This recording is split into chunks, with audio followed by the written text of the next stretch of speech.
Sir आगे बढ़ेंगे, कुछ बात करेंगे पीटीआई की एहतजाज की कॉल और दूसरी तरफ पंजाब भर में दफा 144 का निफाज। सूरत-ए-हाल कहाँ को जाती हुई देख रहे हैं आप? अच्छा, ये जो दफ़ा 144 लगी है ना, ये तहरीक-ए-इंसाफ की वजह से नहीं लगी है।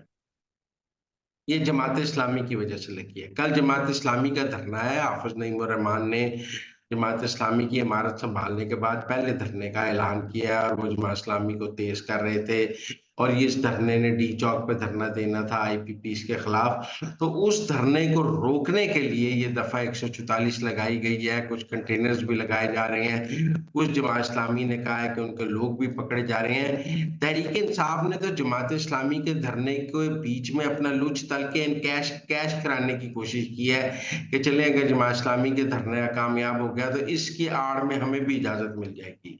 वरना जमात-ए-इस्लामी का धरना तो पहले से जो था वो ऑन द ग्राउंड मौजूद था। ये पहले मुहर्रम से पहले होना था, फिर डिले होकर 26 जुलाई को हुआ। तहरीक-ए-इंसाफ तो जमात-ए-इस्लामी की आड़ में एहतजाज करने की कोशिश कर रही थी।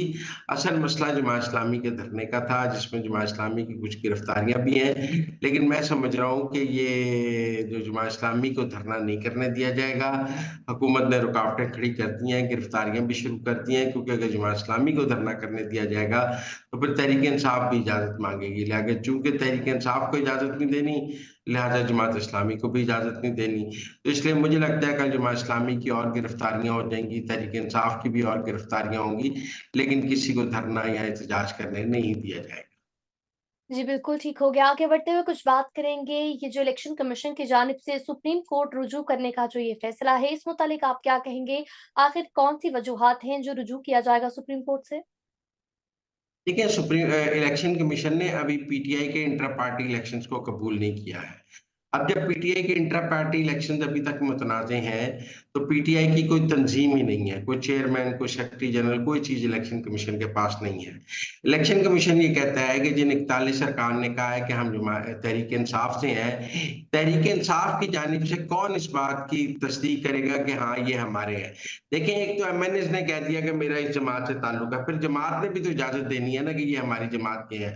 अब जमात का कोई तंज़ीमी ढांचा इलेक्शन कमीशन के पास मौजूद ही नहीं है, तो जमात की तरफ से कौन तस्दीक करेगा? अब सूरत-ए-हाल ये है कि इलेक्शन कमीशन ने सुप्रीम कोर्ट में रिव्यू फाइल कर दिया कि सुप्रीम कोर्ट इस नुक्ते की वज़ाहत करे। लेकिन अब देखने की बात ये है कि हुकूमत ने रिव्यू फाइल किया तो आपने कहा कि नहीं लग सकता, पहले जो है ना वो छुट्टियाँ हैं और हम जजों को छुट्टियाँ खत्म करने पर मजबूर नहीं कर सकते। दूसरी तरफ क्या हुआ? दूसरी तरफ अब सुप्रीम कोर्ट ने इलेक्शन कमीशन ने एक वज़ाहत माँगी है, रिव्यू फाइल किया है। क्या ये रिव्यू चूँकि तहरीक-ए-इंसाफ की ज़रूरत है, ये छुट्टियों में सुन लिया जाएगा और जो हुकूमत का रिव्यू है, वो छुट्टियों में नहीं सुना जाएगा?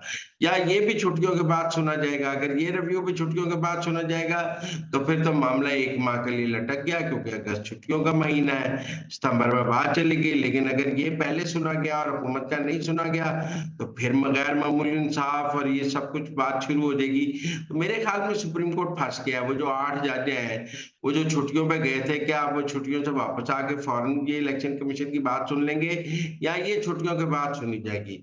मुझे लगता है कि ये एक मास्टर स्ट्रोक खेला गया है। अब सुप्रीम कोर्ट अगर तो छुट्टियों में सुनता है, तो सब कहेंगे भी आप हुकूमत की नज़रसानी तो सुनने को तैयार नहीं थे, ये वज़ाहत बड़ी जल्दी सुन ली है, ये भी छुट्टियों के बाद सुनते हैं। तो एक अच्छा स्ट्रोक है, इलेक्शन कमीशन ने भी बहुत इंतज़ार किया है, 15 दिन, सब कुछ कागज़ आ गए हैं, तो एक आईनी नुक्ते पे, एक बड़े कानूनी नुक्ते पे रिव्यू फाइल किया है। अब क्या सुप्रीम कोर्ट पीटीआई के इंटर पार्टी इलेक्शंस को वैलिडेट कर देगी? कितना गंद तहरीक-ए-इंसाफ का सुप्रीम कोर्ट ने साफ करना है और उसके एवज़ कितना गंद अपने ऊपर लेना है, ये एक सवाल रह जाएगा। अभी आपके इंटर पार्टी इलेक्शंस अगर इलेक्शन कमीशन नहीं मानेगा, तो फिर वो हाई कोर्ट जाने हैं, फिर सुप्रीम कोर्ट आने हैं। डायरेक्ट सुप्रीम कोर्ट उनको कैसे वैलिडेट कर देगा? मेरे ख्याल में मुश्किल है सुप्रीम कोर्ट के लिए इनको वैलिडेट करना। इसीलिए अभी तो पहले मरहले में इलेक्शन कमीशन ने रिव्यू फाइल किया है, फिर इसके बाद ये स्पीकर रोकेगा, फिर और जगहों से रुक जाएगा, करारदाद पास होगी। तो मुझे लगता है, मैंने पहले भी कहा था, मुझे ये मखसूस नशिस्तों वाले फैसले पे अमल दरामद बहुत मुश्किल नज़र आता है, तो ये अब यही नज़र आ रहा है।